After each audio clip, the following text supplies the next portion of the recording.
Hello everyone, welcome back to our YouTube channel NEET JEE master class. बेटा मैं आपकी chemistry educator अनविका ma'am फिर से आपके लिए क्लास 12th सॉल्यूशन चैप्टर का एक बहुत ही प्यारा सा लेक्चर आज अपन डिस्कस कर रहे हैं।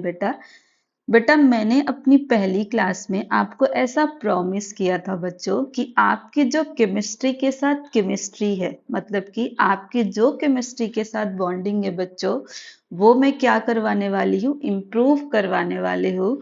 तो बेटा मुझे ऐसी उम्मीद है कि मेरी ये जो एनसीईआरटी की लेक्चर सीरीज है वो आपकी केमिस्ट्री के साथ बॉन्डिंग बढ़ाने में बहुत ही ज्यादा हेल्पफुल होगी। तो इसी बात को ध्यान में रखते हुए बच्चों चलिए हम स्टार्ट करते हैं आज का टॉपिक, जो क्या है हमारा vapour pressure of a solution of solid in liquid. बच्चों लास्ट क्लास में मैंने आपको बता दिया था ऑलरेडी कि वेपर प्रेशर क्या होता है। ठीक है, अब लास्ट टाइम हमने किसका वेपर प्रेशर पढ़ा था बच्चों? उस सॉल्यूशन का पढ़ा था जो हमने लिक्विड और लिक्विड को मिक्स करके बनाया हुआ था। और उस सॉल्यूशन में दोनों ही जो मेरे सॉल्यूशन के कंपोनेंट थे, मतलब सॉल्यूट और सॉल्वेंट दोनों ही क्या थे बच्चों? दोनों ही वोलाटाइल थे, मतलब वेपर्स फॉर्म कर रहे थे। वाइल इन टुडेज केस बच्चों हम ऐसा सॉल्यूशन पढ़ रहे हैं जिसमें हमने बच्चों सॉल्यूट क्या लिया हुआ है, हमारा जो सॉल्यूट है वो सॉलिड इन नेचर का है। और हम ऐसा मान के चलेंगे कि यहाँ जो अपन ने सॉल्यूट लिया हुआ है वो कैसा है, ये जो मेरा सॉल्यूट है वो है मेरा नॉन वोलाटाइल सॉल्यूट, मतलब कि जो वेपर प्रेशर में डायरेक्टली कन्वर्ट नहीं होगा। चलिए एनसीईआरटी से देखते हैं बच्चों। लास्ट क्लास में अपन ने vapour pressure of liquid liquid solution discuss किया था। अगर आपने इस लेक्चर को नहीं देखा है तो पहले आपको ये देखना है। क्यों? क्योंकि आज मैं आपको वेपर प्रेशर क्या होता है ये नहीं समझाऊंगी, क्योंकि लास्ट क्लास में अपन ने किया हुआ है। आज हम डायरेक्टली देखेंगे कि ऐसा सॉल्यूशन जिसको अपन ने कैसे बनाया है, नॉन वोलाटाइल सॉल्यूट लिया है जो कि नेचर कैसा है उसका, सॉलिड है। तो उसकी वजह से वेपर प्रेशर में क्या कोई चेंजेस होते हैं? अगर चेंजेस होते हैं तो वो किस टाइप के चेंजेस होते हैं? तो चलिए हम समझते हैं बच्चों। मान लीजिए यहाँ पे मैंने लिया है एक प्योर सॉल्वेंट, है ना, इसको मैं हीट प्रोवाइड करती हूँ। ये क्या है? ये मेरा क्लोज कंटेनर होगा। लास्ट क्लास में अपन ने डिस्कस किया था कि वेपर प्रेशर के लिए हमारा जो कंटेनर है वो क्लोज होना चाहिए। जब हम इसको हीट प्रोवाइड करते हैं तो एक ऐसा टाइम आता है जब हमारा ये जो लिक्विड है और वेपर फेज है उनके बीच में क्या अटेन हो जाता है बच्चों? उनके बीच में अटेन हो जाता है इक्विलिब्रियम। तो अपन ने डेफिनेशन पढ़ी थी कि एट इक्विलिब्रियम, मतलब जब वेपर फेज और लिक्विड फेज के कंपोनेंट क्या आ जाते हैं, इक्विलिब्रियम में आ जाते हैं, तो जो सरफेस पर प्रेशर होता है उसको कहा जाता है बच्चों वेपर प्रेशर। तो जब मेरा प्योर सॉल्वेंट है तो इस केस में जो वेपर प्रेशर है वो सिर्फ किसके मॉलिक्यूल्स का होगा बच्चों? सिर्फ प्योर सॉल्वेंट का होगा, जिसको अपन ने पी नॉट से रिप्रेजेंट किया था बच्चों। अब मान लीजिए मैं जो सॉल्यूशन बना रही हूँ तो इस सॉल्वेंट में मैं क्या ऐड कर देती हूँ बच्चों? मैं इस सॉल्वेंट में ऐड कर दूंगी सॉल्यूट जो कि सॉलिड इन नेचर का है। तो इसकी वजह से जो प्योर सॉल्वेंट का प्रेशर था वो क्या हो जाएगा बेटा? प्योर सॉल्वेंट का जो मेरा प्रेशर है वो डिक्रीज हो जाएगा। ठीक है बच्चों, क्यों डिक्रीज हो जाएगा बच्चों? क्योंकि अपन ने इसमें क्या ऐड कर दिया है? सॉलिड। तो मान लेते हैं कि जो सॉल्वेंट का वेपर प्रेशर था वो क्या था? पी नॉट था। तो अब पी नॉट क्या हो जाएगा बेटा? हमेशा ज्यादा होगा। किससे ज्यादा होगा? तो सॉल्वेंट के उस प्रेशर से ज्यादा होगा।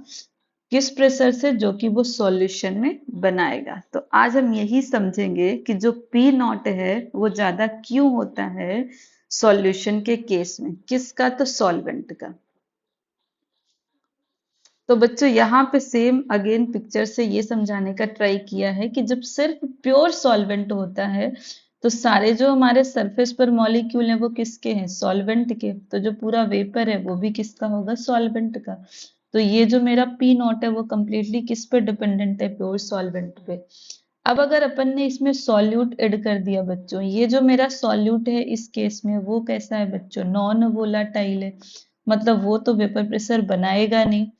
अब दूसरी बात, अब ये ऐसा सॉल्यूट है, खुद तो वेपर प्रेशर बनाएगा नहीं, और जो सॉल्वेंट वेपर प्रेशर बनाने वाले थे, वेपर्स में कन्वर्ट होने वाले थे, उनको भी रोक लेगा। तो आप ऐसा मान लीजिए ये वही बच्चा है क्लास का जो ना तो खुद पढ़ाई करता है ना दूसरों को करने देता है। तो अब अगर आप सरफेस पर ध्यान देंगे मेरे बच्चों, तो इसमें सरफेस पर कुछ सॉल्यूट आ गए हैं। अपन को पता है कि ये सॉल्यूट नॉन वोलाटाइल है, मतलब वेपर में कन्वर्ट नहीं होगा। अब इसने कुछ जगह ऑलरेडी ले ली है, तो जो मेरे सॉल्वेंट वेपर बना रहे थे उनका अमाउंट क्या हो जाएगा बेटा, उनका अमाउंट लेस हो जाएगा। तो अब यहाँ पे जो प्रेशर होगा सॉल्वेंट का, वो क्या होगा बच्चों, वो पी नॉट से क्या होगा, कम होगा।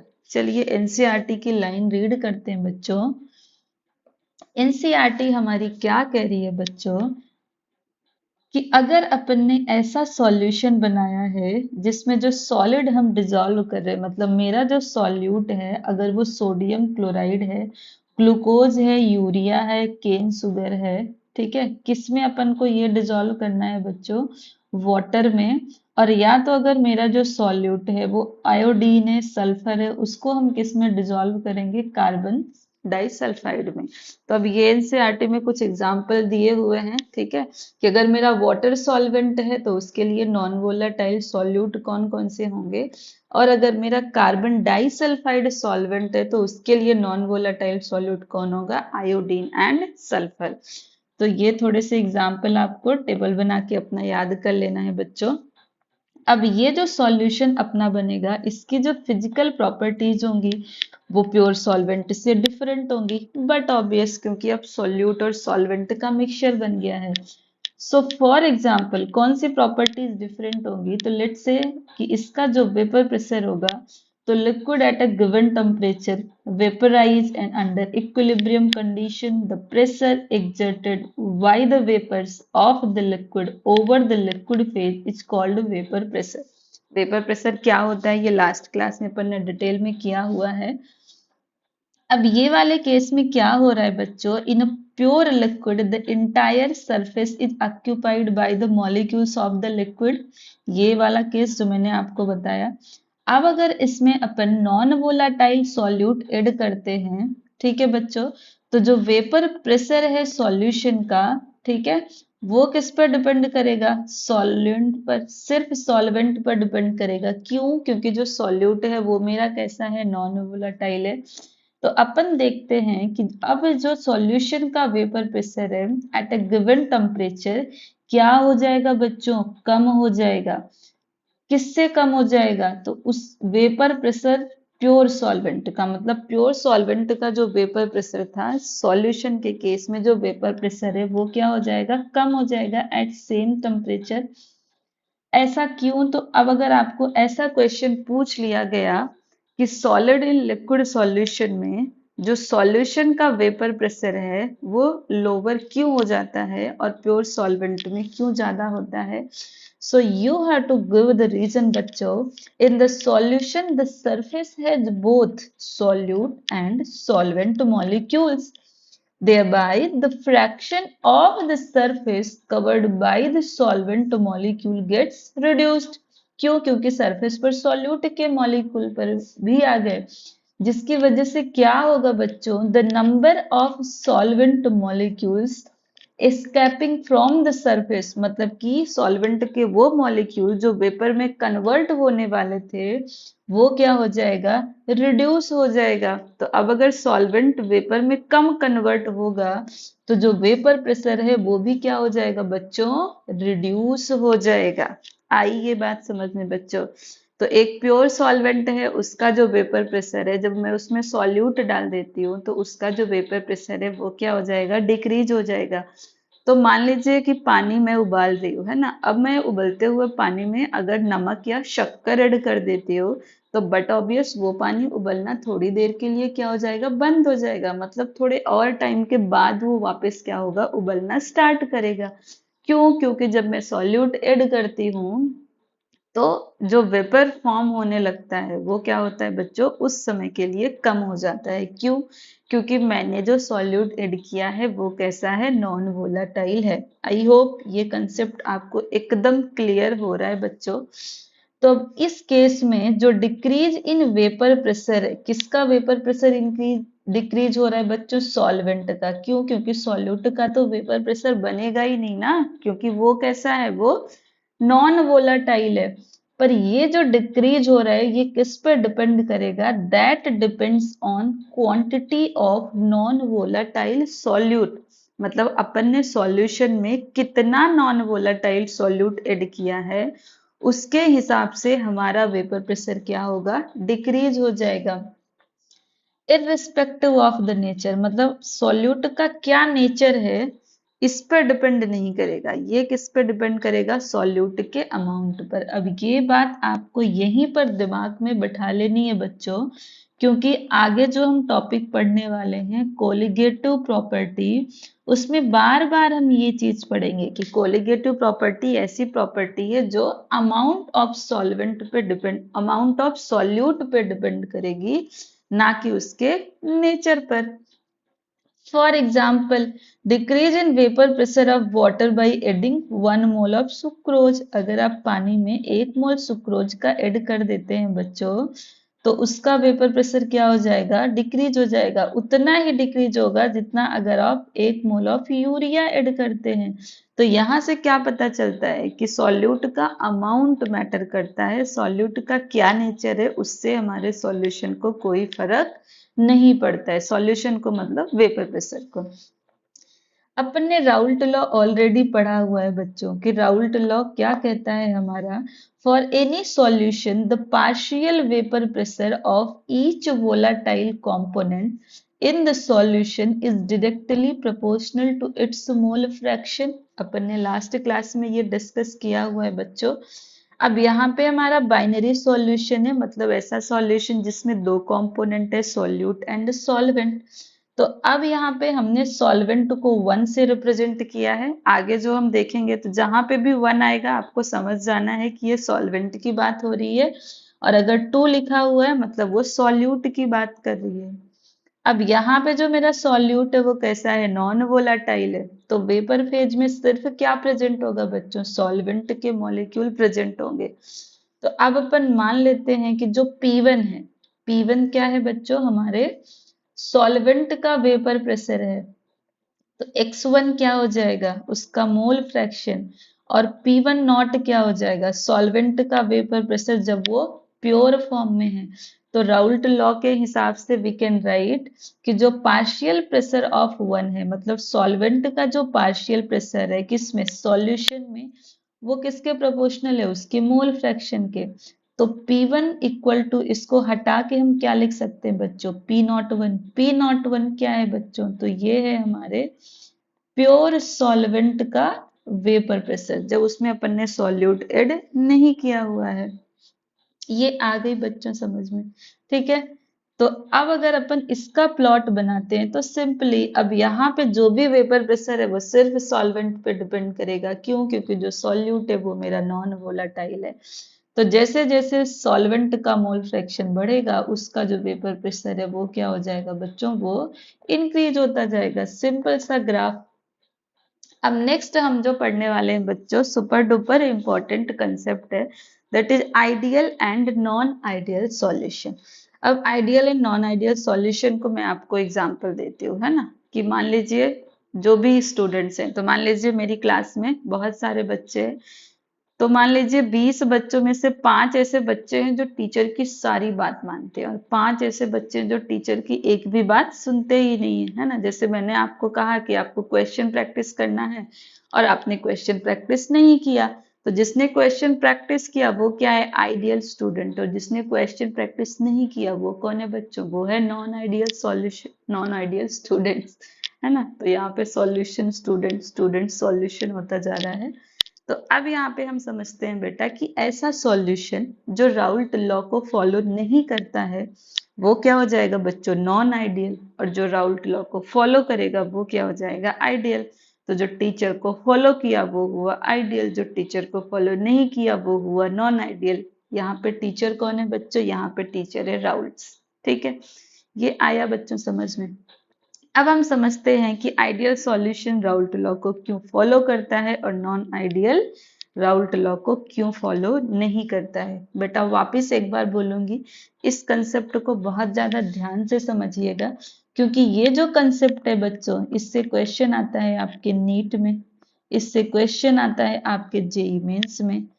अब यहाँ क्वेश्चन आया है तो बोर्ड में आना तो बहुत ही ज्यादा लाजमी सी बात है बच्चों। तो चलिए अब हम पढ़ते हैं ideal solution and non ideal solution. बच्चों तो आइडियल सॉल्यूशन एक ऐसा सॉल्यूशन है जिसमें कि तुम मान लीजिए ये है मेरा सॉल्यूट और ये है मेरा सॉल्वेंट।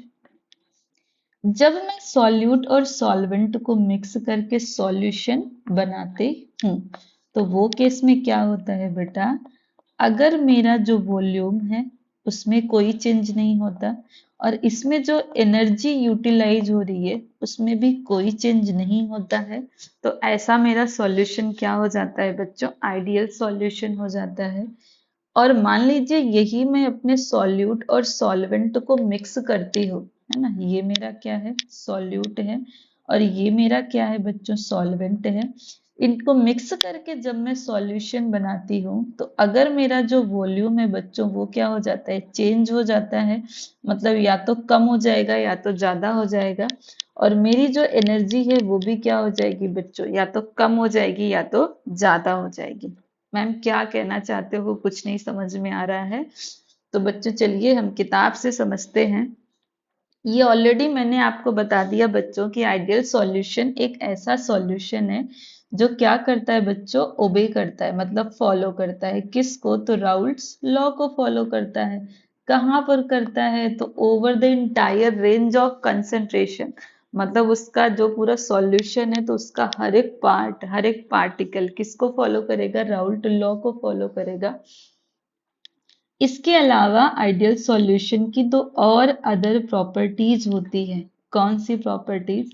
तो जो इनकी एंथैल्पी ऑफ मिक्सिंग है that is delta mix H, और इनका जो वॉल्यूम है बच्चों वो क्या होता है? जीरो होता है। तो कौन सी दो प्रॉपर्टी? पहली प्रॉपर्टी एंथैल्पी ऑफ मिक्सिंग हो जाएगा और दूसरी प्रॉपर्टी क्या हो जाएगा बच्चों? Volume of mixing that is delta mix we.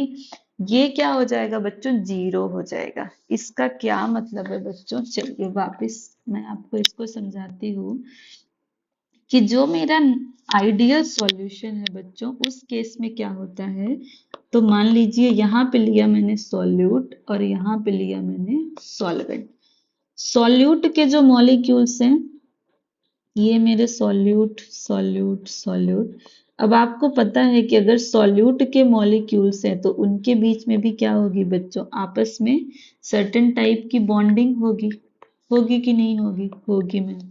और जो मेरे सॉल्वेंट के मॉलिक्यूल्स हैं उनके बीच में भी क्या होगी? सर्टेन टाइप की बॉन्डिंग होगी। ये सारी बॉन्डिंग है इनके बीच में। अब यहाँ पे जब अपन इन दोनों को मिक्स करते हैं तो मान लीजिए यहाँ पे सॉल्यूट मेरा ए है और सॉल्वेंट मेरा क्या है? बी है। जब मुझे क्या बनाना है? इन दोनों का सॉल्यूशन बनाना है।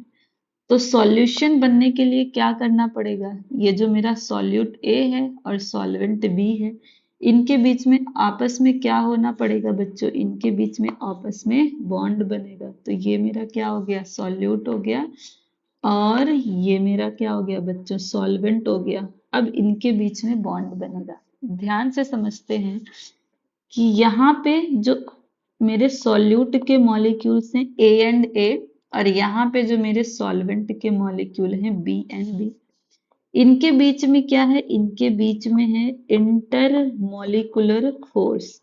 क्या है बच्चों? इनके बीच में है इंटर मॉलिकुलर फोर्स। सिमिलरली यहाँ पर भी क्या है? Inter molecular force. ध्यान से समझना।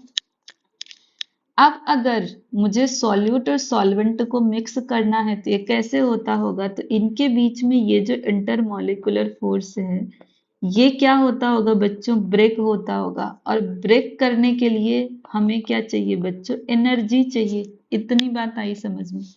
सिमिलरली यहाँ पे इसको भी ब्रेक करने के लिए क्या चाहिए बच्चों, एनर्जी चाहिए।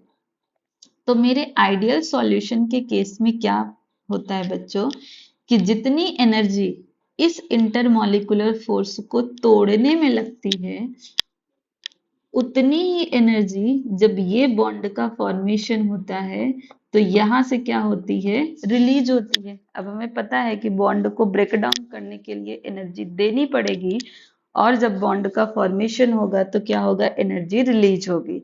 तो यहाँ पे जब अपन सॉल्यूट और सॉल्वेंट को मिक्स करते हैं तो जो चेंज इन एनर्जी है, जिसको हम डेल्टा एच से रिप्रेजेंट करते हैं, तो मिक्सिंग पर जो डेल्टा एच है वो क्या होता है, जीरो होता है। इसका मतलब आया समझ में आपको, कि जितनी एनर्जी इन दोनों के आपस में बॉन्ड तोड़ने में लगती है, उतनी ही एनर्जी जब दोनों का बॉन्ड बनता है तो रिलीज होती है। तो जितना आपने किसी को 5 रुपए दिया, वापस उसने आपको 5 रुपए दिया, तो लेन देन क्या हो जाएगा बच्चों, बराबर हो जाएगा। अब सिमिलरली इनके बीच में जो इंटरमॉलिक्यूलर फोर्स है, इंटरमॉलिक्यूलर फोर्स के हिसाब से क्या होगा, उनके बीच में बॉन्ड लेंथ होगा। तो जितना बॉन्ड लेंथ इन दोनों के बीच में है, उतना ही बॉन्ड लेंथ कहाँ पर होगा, इनके बीच में होगा बच्चों। मतलब कि जितनी दूरी सॉल्यूट और सॉल्यूट के बीच में है, सॉल्वेंट और सॉल्वेंट के बीच में है, उतनी ही डिस्टेंस यहाँ पर किसके बीच में है, सॉल्यूट और सॉल्वेंट के बीच में। तो जब अपन इन दोनों को मिक्स करेंगे तो जो हमारा डेल्टा वी होगा, that is change in volume, वो भी क्या होगा, जीरो, क्योंकि उनके बीच की जो डिस्टेंस है वो क्या है बच्चों, सेम ही है। तो एक ऐसा सॉल्यूशन जिसका डेल्टा एच और डेल्टा वी जीरो होगा ऑन मिक्सिंग, वो मेरा क्या कहलाएगा बच्चों, वो मेरा कहलाएगा आइडियल सॉल्यूशन। अब हम मान लेते हैं कि कोई भी जो सॉल्यूशन है वो परफेक्ट आइडियल तो नहीं होता, बट नियर टू आइडियल होता है। तो एनसीईआरटी में वापस जाते हैं और ये जो मैंने आपको समझाया उसको एनसीईआरटी की लैंग्वेज में समझते हैं बच्चों। देखिए, अब ये जो डेल्टा एच और डेल्टा वी है, इसका क्या मतलब है, it means that no heat is absorbed और इवॉल्व्ड। कब, तो when the components are mixed, मतलब अपन ने जब सॉल्यूट और सॉल्वेंट को मिक्स किया तो ना ही किसी प्रकार की हीट एब्जॉर्ब हुई, ना ही किसी प्रकार की हीट वहां पे इवॉल्व हुई। एडिशनली इसके साथ और क्या हुआ, जो सॉल्यूशन का वॉल्यूम है वो भी किसके इक्वल होगा, sum of volume of the two components. मतलब अगर मैंने 5 ml सॉल्यूट लिया और मैंने 5 ml सॉल्वेंट लिया, तो जो मेरा सॉल्यूशन का वॉल्यूम है बच्चों वो क्या हो जाएगा, 10 ml, sum of volume of उसका कंपोनेंट। अब ऐसा हुआ क्यों बच्चों, तो हम समझते हैं इसके होने के पीछे का reason. At molecular level, ideal behavior of the solution can be explained by, मतलब ये जो मेरा सॉल्यूशन का आइडियल बिहेवियर है ये किसकी वजह से है, तो इसके जो दोनों कंपोनेंट है, जो कि हमारा सॉल्यूट ए है और सॉल्वेंट बी है, तो इन प्योर कंपोनेंट, मतलब जब मेरा सॉल्यूट ए है सिर्फ, तो उनके बीच का जो इंटरमोलिकुलर फोर्स है, मतलब जो उनके बीच में अट्रैक्टिव इंटरेक्शन है, ए ए के बीच में और बी बी के बीच में, ठीक है, इनको जब अपन मिक्स करते हैं, मतलब बाइनरी सॉल्यूशन बनाते हैं, तो ये जो दो इंटरेक्शन है, ए बी टाइप, मतलब सॉल्यूट और सॉल्वेंट के बीच का इंटरेक्शन है, वो क्या हो जाएगा बच्चों, तो if the intermolecular attractive force between A A, मतलब सॉल्यूट और सॉल्यूट के बीच में, बी बी मतलब सॉल्वेंट और सॉल्वेंट के बीच में, बराबर ही है, किसके बराबर है, तो ए और बी के बराबर है। मतलब कि जितनी बॉन्डिंग ए और ए के बीच में है, बी और बी के बीच में है, उतनी ही बॉन्डिंग किसके बीच में, ए और बी के बीच में है। तो अब अगर ऐसा सिनेरियो होगा तो क्या बनेगा बच्चों, तब हमारा बचेगा ideal solution. Perfect ideal solution ढूंढना मुश्किल है, मतलब जैसा मैंने आपको एग्जांपल दिया कि एक ऐसा स्टूडेंट ढूंढना जो टीचर की सारी ही बात मान रहा है, मुश्किल है, बट क्लोज है तो भी हम उसको मान लेते हैं, ठीक है। But some solution are nearly ideal in behaviour, ये एग्जाम्पल आपके लिए सुपर इंपॉर्टेंट है बच्चों। तो आइडियल सॉल्यूशन के example, n hexane and n heptane, bromoethane and chloroethane, benzene and toluene. ये क्लियर हो गया बच्चों आइडियल सॉल्यूशन। अब अपन समझेंगे नॉन आइडियल सॉल्यूशन, ऐसे सॉल्यूशन जो राउल्ट्स लॉ को फॉलो नहीं करते हैं।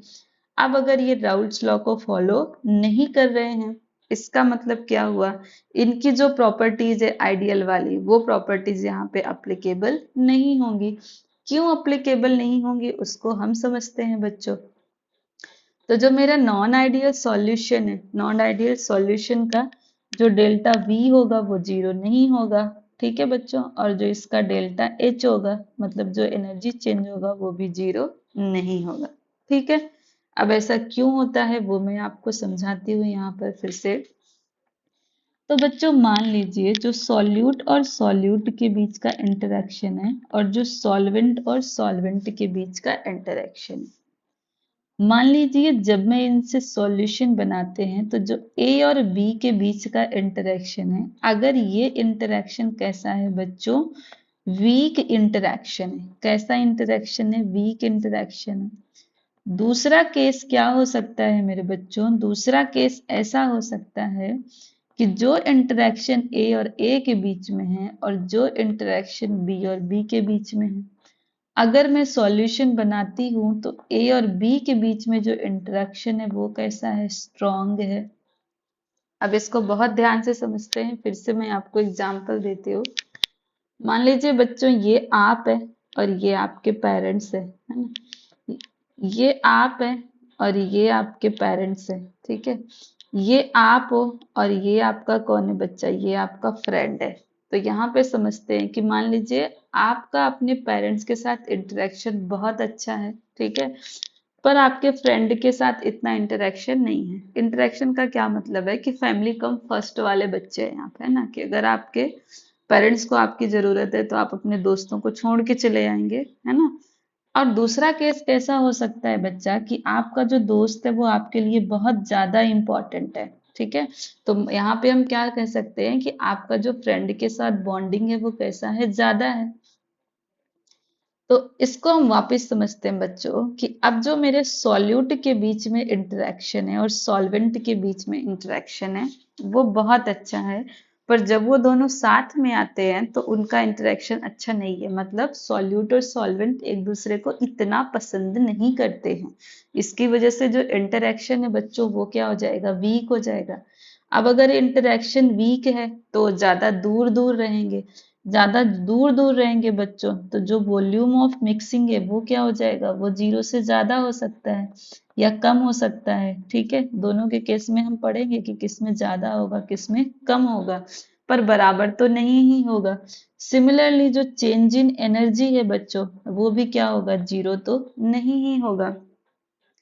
तो लेट्स से ये वाले केस में कि अगर स्ट्रॉन्ग इंटरेक्शन है तो जो सॉल्यूट और सॉल्वेंट है वो ज्यादा पास में आ जाएंगे, तो जो वॉल्यूम होगा वो क्या हो जाएगा बेटा, वॉल्यूम मेरा कम हो जाएगा। क्या हो जाएगा, कम हो जाएगा। और यहाँ पे वॉल्यूम मेरा क्या हो जाएगा बच्चों, ज्यादा हो जाएगा।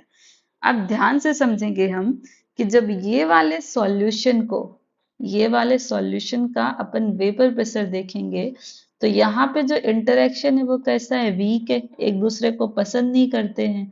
तो जल्दी जल्दी ये क्या बना लेंगे बच्चों, तो ये बना लेंगे हमारे वेपर। तो इस केस में वेपर प्रेशर क्या होगा बच्चों, ज्यादा होगा। तो ऐसा केस जिसमें वेपर प्रेशर ज्यादा होता है उसको हम क्या कहते हैं, पॉजिटिव डेविएशन कहते हैं। और ये केस में मॉलिक्यूल के बीच में इंटरेक्शन कैसा है, स्ट्रॉन्ग है, तो ये जल्दी वेपर प्रेशर नहीं बनाएगा। तो यहाँ पे जो वेपर प्रेशर है वो क्या हो जाएगा बच्चों, लो हो जाएगा। तो इसलिए ये कौन सा डेविएशन शो करेगा, ये शो करेगा बच्चों नेगेटिव डेविएशन।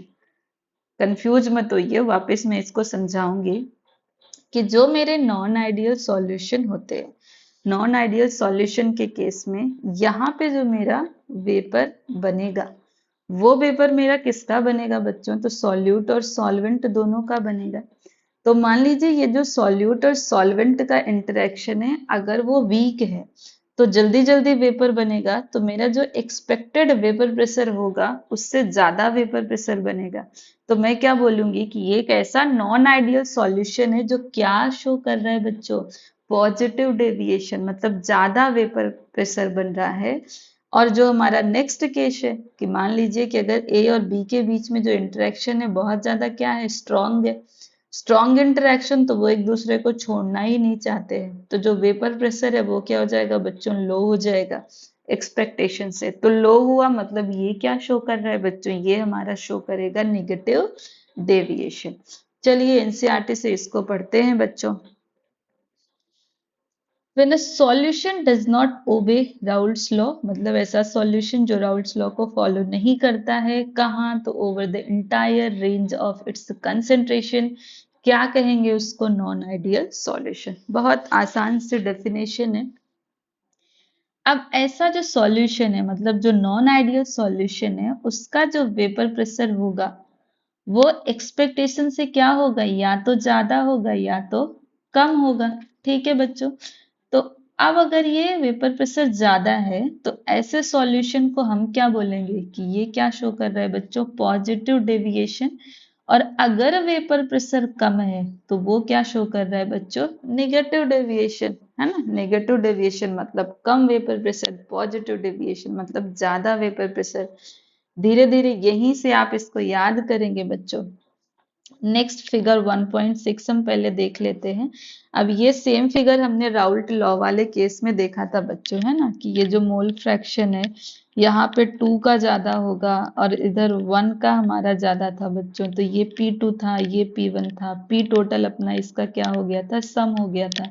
तो ये जो ग्रीन वाली लाइन है वो अपन ने ऑलरेडी डिस्कस किया हुआ है ना। ब्लू वाली लाइन पे अपन को क्या करना है, ध्यान देना है कि अगर ये मेरा पॉजिटिव डेविएशन है मतलब जो एक्सपेक्टेड P1 था उससे क्या हुआ है, इंक्रीज हो गया है।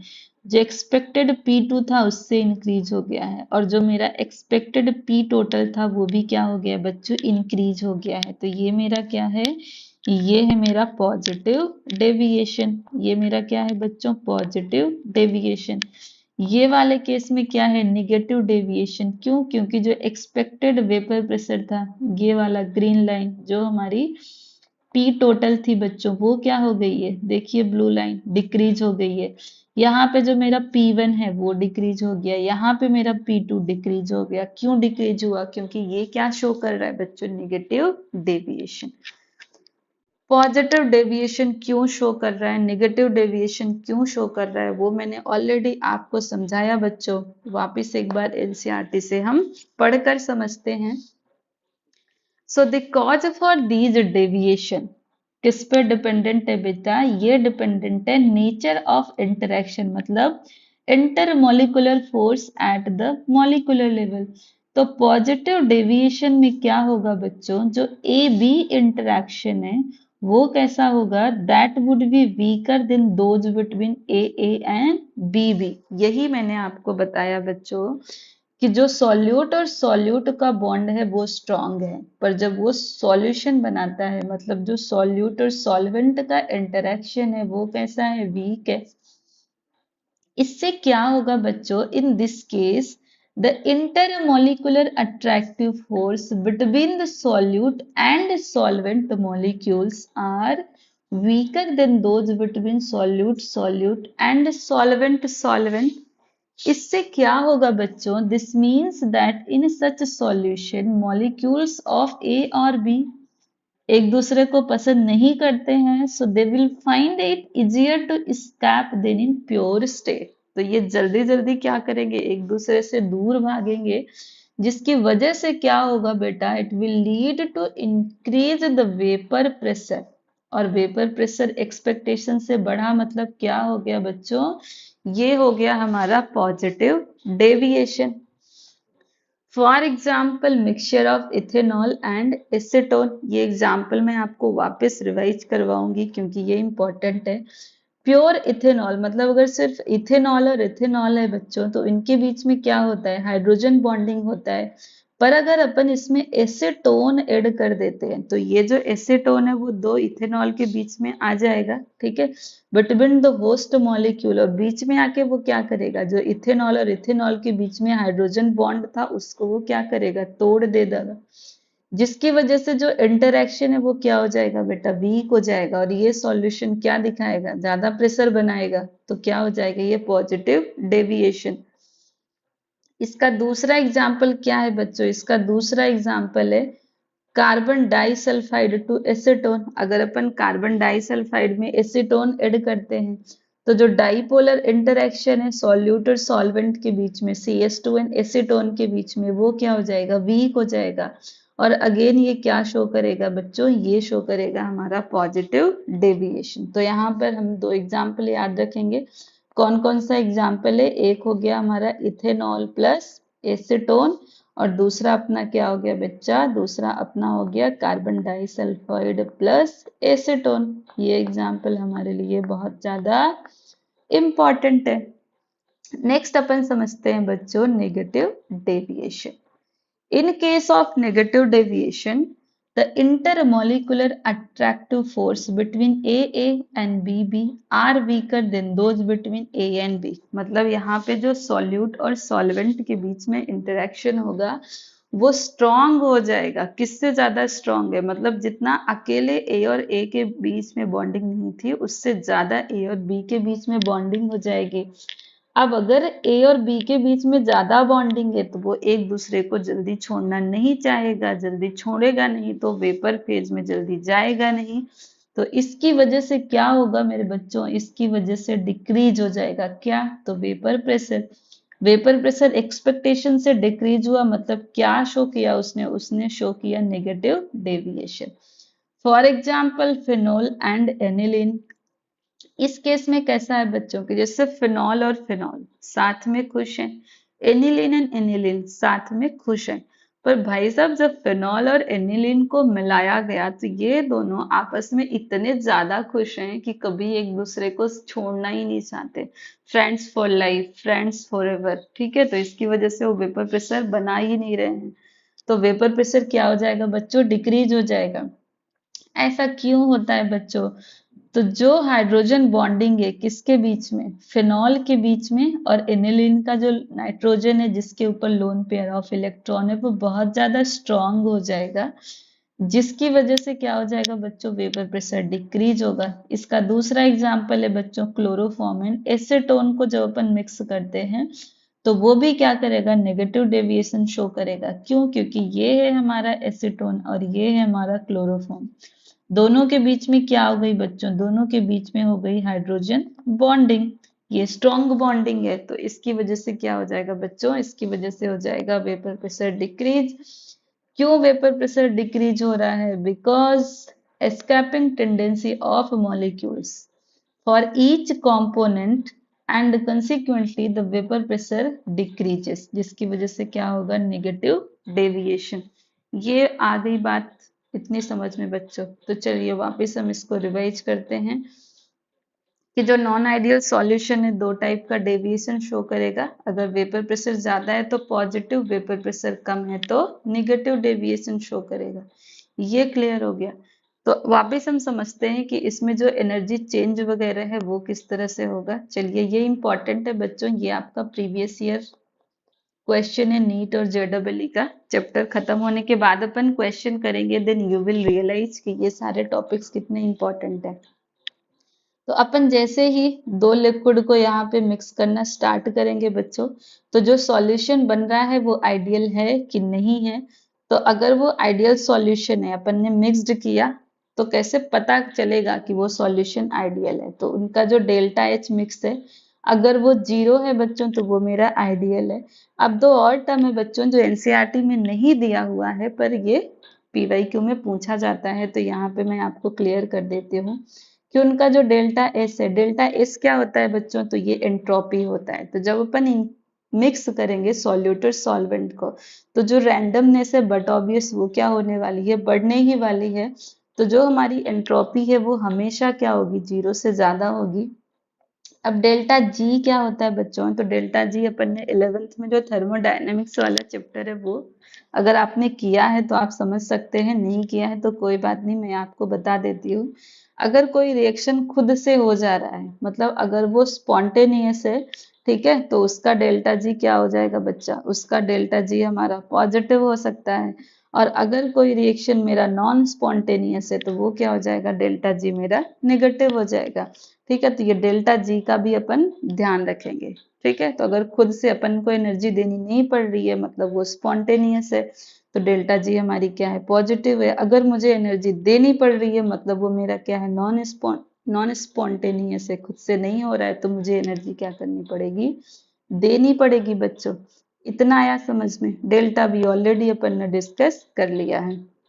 तो अगर अपन सॉल्यूट और सॉल्वेंट को मिक्स करके जो सॉल्यूशन बनाते हैं उनका डेल्टा एच जीरो है, एंट्रोपी क्या है, पॉजिटिव है। जो डेल्टा जी है वो भी क्या है, यहाँ पे देखना बच्चों, जो मेरी डेल्टा जी है वो भी क्या है, अगर लेस देन जीरो है, क्या है बच्चों, लेस देन जीरो है, तो मतलब वो स्पॉन्टेनियस है। ठीक है, तो अब ये जो मिक्सिंग बिहेवियर है वो किस पर डिपेंड करेगा, delta H and delta S पे, और किसके ऊपर, delta we and delta G के ऊपर है। अपन प्रीवियस ईयर क्वेश्चन करेंगे तो वहां पे वापस मैं आपको इसको रिवाइज करवाऊंगी, सो डोंट यू वरी बच्चों। अब अगर मेरा नॉन आइडियल सॉल्यूशन है तो हमें देखना पड़ेगा कि उसका जो डेविएशन है वो पॉजिटिव डेविएशन है कि नेगेटिव डेविएशन है। पॉजिटिव डेविएशन कब होगा, जब वेपर प्रेशर ज्यादा होगा। वेपर प्रेशर ज्यादा होगा तो वो केस में जो मेरा डेल्टा एच मिक्स है वो क्या होगा, पॉजिटिव होगा, जीरो से ज्यादा होगा। और जो मेरी रैंडमनेस है वो भी क्या होगा, रैंडमनेस तो सारे ही केस में ज्यादा है बच्चों, क्योंकि जब अपन मिलाएंगे तो बट ऑब्वियस रैंडमनेस इंक्रीज होगी। अब जो डेल्टा जी है वो लेस देन जीरो हो सकती है, मोर देन जीरो हो सकती है, दैट डिपेंड्स कि जो मेरा मिक्सिंग है वो स्पॉन्टेनियस हो रहा है या नॉन स्पॉन्टेनियस। नेगेटिव डेविएशन के केस में वेपर प्रेशर क्या होगा, डिक्रीज होगा, तो जो मेरा डेल्टा एच मिक्स है वो क्या हो जाएगा, नेगेटिव हो जाएगा, less than zero. Delta S यहाँ पर भी क्या होगा, मेरा पॉजिटिव रहेगा, और ये क्या है, मोस्टली स्पॉन्टेनियस होता है बच्चों।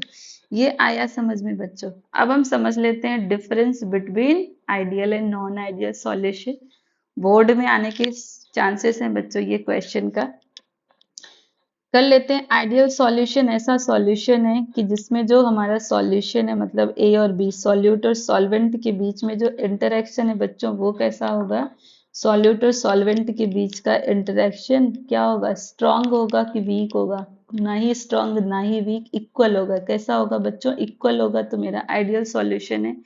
अगर इक्वल नहीं है तो वो नॉन आइडियल है। तो इक्वल नहीं है या तो ज्यादा होगा मतलब कम होगा, अगर ज्यादा है तो क्या है, पॉजिटिव डेविएशन या निगेटिव, तो निगेटिव डेविएशन। बॉन्डिंग ज्यादा, वेपर प्रेशर कम, वेपर प्रेशर कम, निगेटिव डेविएशन। बॉन्डिंग कम, वेपर प्रेशर ज्यादा, वेपर प्रेशर ज्यादा, तो पॉजिटिव डेविएशन। ये याद रखेंगे। सॉल्यूशन आइडियल है, डेल्टा एच मिक्स जीरो होगा, नॉन आइडियल है तो जीरो नहीं होगा, या तो पॉजिटिव होगा या तो नेगेटिव होगा। आइडियल सॉल्यूशन राउल्स लॉ को ओबे करता है, ये राउल्स लॉ को ओबे नहीं करता मतलब वेरी करता है, तो या तो पॉजिटिवली वेरी करेगा या तो निगेटिवली वेरी करेगा बच्चों। आइडियल सॉल्यूशन के एग्जाम्पल अपन ले लेते हैं बच्चों। आइडियल सॉल्यूशन के आपके ये एनसीईआरटी में गिवन एग्जाम्पल है benzene and toluene, hexane and heptane, bromoethane and chloroethane. ये सीधे एग्जाम्पल देके आपको पूछ लेगा कि which of the following is ideal solution और which of the following solution shows positive deviation with Raoult's law. तो अपन को याद करना है नॉन आइडियल के example, ethanol plus water, HCl plus water. Non ideal में हमें पॉजिटिव और नेगेटिव का याद रखना है बच्चों। तो पॉजिटिव और नेगेटिव में जो पॉजिटिव डेविएशन है किसका एग्जाम्पल है, alcohol plus water, acetone plus ethanol, और क्या है, साइक्लोहेक्सेन प्लस इथेनॉल। एनसीईआरटी में अपन ने ये पढ़ा था। एक और एग्जाम्पल एनसीईआरटी में दिया हुआ था बच्चों, क्या था, वो था हमारा CS2 प्लस एसीटोन। क्या था, CS2 प्लस एसीटोन। नेक्स्ट हमारा नेगेटिव डेविएशन का example phenol plus aniline and acetone plus chloroform. तो आपको सारे एग्जाम्पल क्या करने हैं बच्चों, याद करना है। आइडियल सॉल्यूशन के एग्जाम्पल याद करना है जो अपन को एनसीईआरटी में दिया हुआ है, ये तीनों एग्जाम्पल याद करने हैं बच्चों। फिर हमें याद करना है नॉन आइडियल के पॉजिटिव डेविएशन वाले, एक ये वाला याद करना है बच्चों, एक ये याद करना है, और नेगेटिव डेविएशन में ये दोनों ही याद करने हैं। बेटा आई होप आपको समझ में आया है। कोई भी अगर डाउट है बच्चों कमेंट बॉक्स में ड्रॉप कर देना है, या तो टेलीग्राम चैनल पे आप पूछ लीजिएगा बच्चों, ये जो मेरे नोट्स हैं बच्चों, जैसे ही चैप्टर कंप्लीट होगा मैं टेलीग्राम पर शेयर कर दूंगी, आप वहां से डाउनलोड कर सकते हैं बच्चों।